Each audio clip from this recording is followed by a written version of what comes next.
Bonjour à toutes et à tous et bienvenue pour une nouvelle vidéo au sujet des aqueducs romains. Nous avons eu la chance de pouvoir en filmer un certain nombre, ainsi que certains monuments romains. Vous verrez également quelques dessins faits par moi et ma femme à la tablette graphique, et des images d'archives remasterisées et colorisées par mes soins, et bien entendu, la musique a été composée par mes soins. Je vous souhaite une excellente vidéo, et restez bien jusqu'au bout puisque à la fin de la vidéo, ma femme vous montre un petit schéma pour vous expliquer comment est constitué un aqueduc, et il y a aussi un petit easter egg que je vous inviterai à décrire dans les commentaires.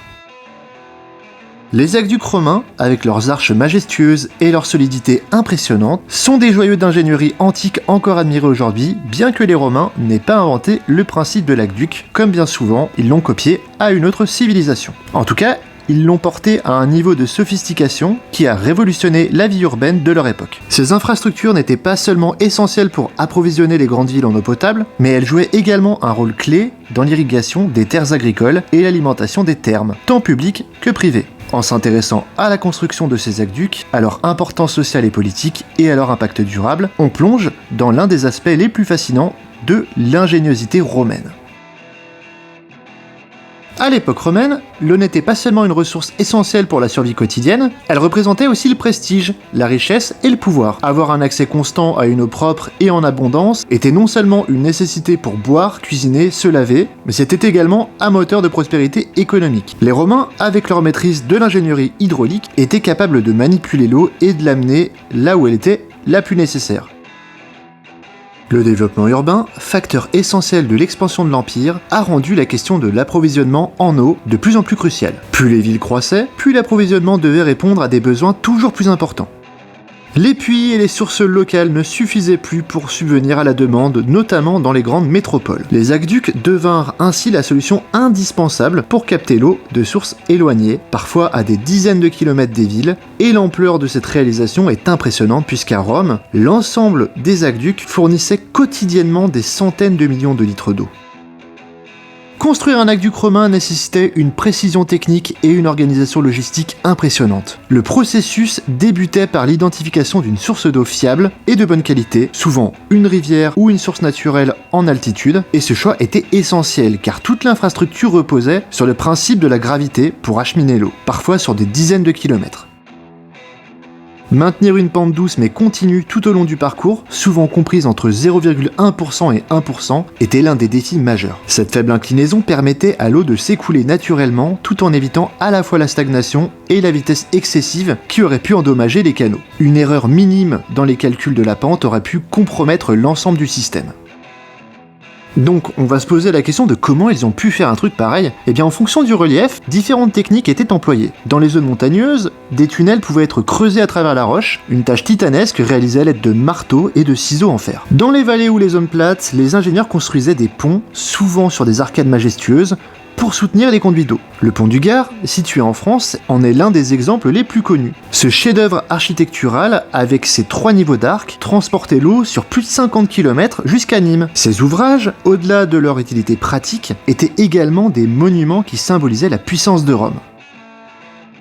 Le béton romain, un matériau révolutionnaire pour l'époque, était largement utilisé dans la construction des aqueducs. Ce mélange de chaux, sable, gravier et eau, particulièrement résistant, permettait de bâtir des structures solides et durables. Les canaux étaient parfois recouverts de tuiles pour protéger l'eau de l'évaporation ou des infiltrations, et des bassins de décantation étaient régulièrement installés pour purifier l'eau avant qu'elle n'atteigne les cités. L'eau acheminée par les aqueducs servait à divers usages dans la vie quotidienne romaine, mais sa fonction première restait l'approvisionnement en eau potable pour les habitants des villes. À Rome, où la population avoisinait 1 million d'habitants à son apogée, les besoins en eau étaient immenses. Les aqueducs apportaient environ 300 millions de litres d'eau chaque jour, destinés à une multitude d'usages publics et privés comme on a déjà dit. Les thermes romains, ces complexes balnéaires où les citoyens se rendaient pour se laver, se détendre et se socialiser, nécessitaient des quantités phénoménales d'eau. Certains thermes, comme ceux de Caracalla, étaient de véritables palais de loisirs où des milliers de personnes pouvaient se baigner chaque jour dans des bassins chauffés, tièdes ou froids. Les thermes constituaient un élément central de la vie sociale romaine et leur construction était un signe de prestige pour les empereurs, qui en faisaient des lieux de raffinement et de bien-être. Les fontaines publiques disséminées dans les quartiers des villes, permettaient à la population d'accéder librement à l'eau potable. Ces fontaines, souvent richement décorées, témoignaient du raffinement de la société romaine, mais servaient aussi de point de rassemblement pour les habitants. Les latrines publiques, toilettes, autre innovation romaine, étaient également alimentées en eau par les aqueducs. Ces systèmes de toilettes publiques, bien qu'éloignés de nos standards modernes, représentaient un progrès en matière d'hygiène et de gestion des déchets assez considérable pour l'époque. Outre l'usage urbain, l'eau des aqueducs était aussi cruciale pour l'agriculture. L'irrigation des terres agricoles était vitale pour nourrir la population croissante de l'Empire. En Afrique du Nord, par exemple, l'eau acheminée par les aqueducs a transformé des terres arides en champs fertiles, ce qui a permis à cette région de devenir le grenier à blé de Rome. Au-delà de leur utilité pratique, les aqueducs étaient des symboles de la puissance romaine. Leur construction était souvent orchestrée par des empereurs ou des gouverneurs qui voulaient marquer leur règne de manière tangible. Offrir l'eau à une ville, c'était non seulement améliorer la vie de ses habitants, mais aussi affirmer la grandeur de Rome. Les aqueducs incarnaient la supériorité technique et culturelle de l'Empire, et leur présence dans les provinces romaines symbolisait l'intégration des peuples conquis dans la civilisation romaine. Dans certains cas, les aqueducs étaient des outils de romanisation, puisqu'en construisant ces infrastructures dans les territoires conquis, Rome démontrait sa capacité à dominer la nature et à améliorer la vie des populations locales. C'était aussi un moyen de légitimer son pouvoir et d'assurer la loyauté des élites locales, impressionnées par la supériorité des infrastructures romaines. Même après la chute de l'Empire romain d'Occident, certains aqueducs ont continué à être utilisés pendant des siècles. Le déclin des structures impériales n'a pas immédiatement conduit à l'abandon de ces infrastructures. À Rome, par exemple, plusieurs aqueducs sont restés en service jusqu'au Moyen-Âge. En Espagne, l'aqueduc de Ségovie, érigé au 1er siècle, a continué à acheminer l'eau jusqu'au XXe siècle, et c'est un témoignage de la durabilité et de la qualité de la construction romaine. L'héritage des aqueducs romains se perpétue également dans les infrastructures modernes. Les principes mis en œuvre par les ingénieurs romains, comme l'usage de la gravité pour transporter l'eau sur de longues distances, restent une base pour de nombreux systèmes hydrauliques actuels. Les aqueducs romains ne sont pas simplement des vestiges archéologiques, ils sont la preuve que la capacité humaine à relever des défis techniques peut marquer l'histoire sur des millénaires. On va citer quelques aqueducs romains emblématiques, comme l'Aqua Appia, qui a été fabriqué en 312 avant Jésus-Christ. C'est le tout premier aqueduc de Rome et il est long de 16 km. Il est principalement souterrain. Son importance historique est inestimable car il marque le début d'une ère d'urbanisation accélérée à Rome. On a aussi l'Aqua Claudia qui a été fabriqué en 52 après Jésus-Christ. Cet aqueduc monumental est l'un des plus imposants de l'Empire romain puisque son tracé traversait la Via Appia avec des sections encore visibles aujourd'hui à Rome.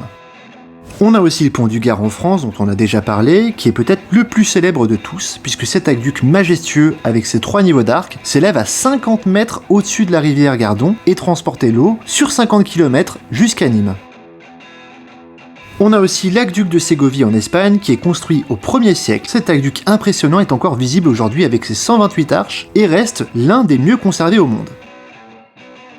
Pour conclure cette vidéo sur les aqueducs romains, il faut bien comprendre que ces ouvrages ne sont pas de simples vestiges du passé, ils sont le symbole d'une ingéniosité sans précédent qui a permis à Rome de prospérer pendant des siècles. Les aqueducs ne se limitaient pas à approvisionner l'eau potable dans les grandes villes, ils étaient aussi des moteurs de développement agricole, de gestion sanitaire et d'intégration sociale. En canalisant l'eau, les Romains ont littéralement façonné leur empire. Mais au-delà de la prouesse technique, ces structures représentaient le pouvoir. Construire un aqueduc, c'était affirmer la domination de Rome sur la nature et sur les peuples conquis. Ces infrastructures étaient aussi des outils de romanisation, témoignant du génie romain et servant à rallier les populations locales à leur modèle de civilisation. Aujourd'hui encore, leur héritage perdure. Les systèmes modernes d'acheminement d'eau repose sur des principes posés par les ingénieurs romains. Malgré les siècles qui nous séparent, l'efficacité, la durabilité et la vision globale de ces ouvrages continuent d'inspirer. Les aqueducs sont donc bien plus que des témoins silencieux de l'histoire, ils nous rappellent que la maîtrise des ressources naturelles est essentielle à la survie et au développement de toute civilisation. Que ce soit à Rome, en Gaule ou ailleurs dans l'Empire, ces structures démontrent la capacité humaine à relever des défis techniques et à laisser une empreinte durable dans le temps. Merci d'avoir suivi cette vidéo, si le voyage vous a intéressé, n'oubliez pas de vous abonner, liker, partager pour découvrir plus de trésors de l'ingéniosité antique. Et à bientôt pour de nouvelles aventures. Si vous êtes arrivé jusqu'au bout, je vous invite à me dire quel est l'easter egg qui est dans la vidéo et vous me sortez le timecode, ça peut être intéressant. Et puis là, on va pouvoir arriver sur le schéma que je vous avais promis et qui a été confectionné par ma femme. Si le sujet vous intéresse, vous trouverez toutes les sources dans la description, bien entendu. Et si vous avez des questions ou des choses à apporter à cette vidéo, n'hésitez pas à le faire en commentaire. On va arriver maintenant au schéma, et vous allez voir, c'est très important. Très intéressant surtout. Donc là, on a la pile, l'arc et l'aqueduc. Pour les parties, on a l'extrado et l'intrado, donc à l'intérieur et à l'extérieur. Et c'est tout pour ce schéma. Merci encore pour le visionnage, je vous souhaite à toutes et à tous une excellente journée, et je vous laisse en musique.